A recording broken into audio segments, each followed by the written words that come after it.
Hello everyone, I'm Paul and today we are solving problem 1758, minimum changes to make alternating binary string.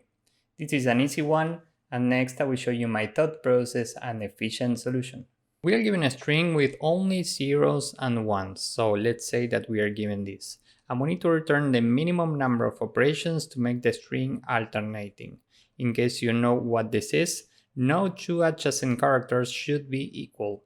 We can only have zeros and ones, so an alternating string has either first 0, then 1, then 0, and so on, or the opposite, first 1, then 0, then 1, and so on. So we need to get the minimum number of operations to make the string alternating. If we are given this, we can just flip this number and get 0, 1, 0, 1. Now this is alternating, and we are using only one operation, so the result in this case is 1. Now we could also make this alternating by flipping this, flipping this, flipping this, and that's how we would get 1, 0, 1, 0, which is also alternating. The thing is that here we are using 3 operations and we are trying to get the minimum number of operations to make the string alternating. That's why 3 is not the result in this case. So the main observation here is that we basically have 2 possible scenarios. We can start the string with 0 or with 1. If we start with 0, we have to flip one number only. And if we start with 1, we have to flip 3 numbers. So the result is 1 in this case. And that's literally it. We are iterating this from left to right. The target is initially 0. And given that this is 0, we can just continue to the next element and flip the target. So given that this is 0, the next target is 1. Next we are here, we are looking for 1 and we have a 1, so we are good to go. Next we are here and we flip the target, this is 0 again. We are looking for 0, we have a 0, so we just continue, flip the target. Now we are looking for 1, but we have a 0. And given that these 2 numbers are different, at this point we can add 1 to the current result. Now we flip the target, this is 0 again, we move to the next index and we are out of bounds. Now we can say that the result is what we have in current, meaning 1.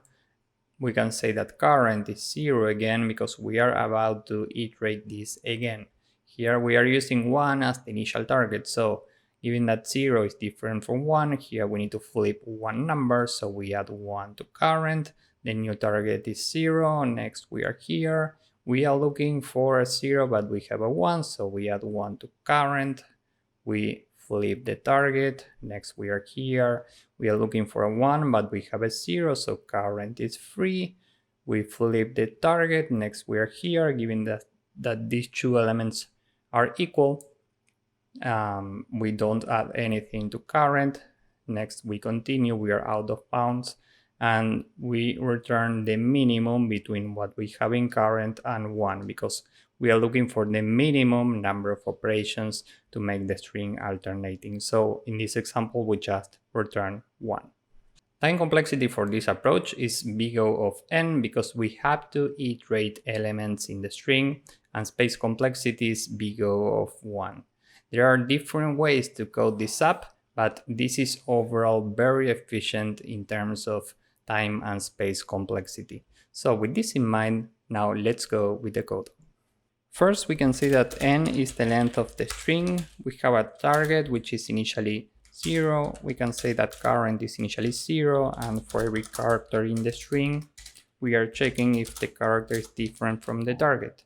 If so, we add 1 to current, and every time we need to flip the target. So this is now equal to 1 if it was 0 previously, else, meaning if it was 1 now, this is equal to 0.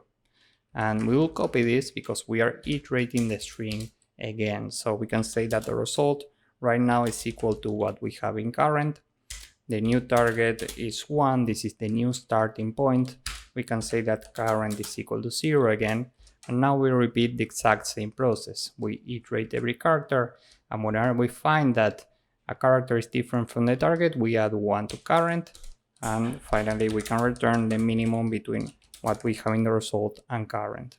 So this is the entire code, and there are different ways to code this app. You could use only one for loop, for example, but this is already very efficient in terms of time and space complexity, and I think that this is very intuitive also.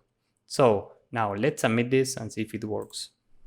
As you can see, this works and it's very efficient. So if you found this useful, please drop a like, subscribe, and see you in the next one. Bye bye.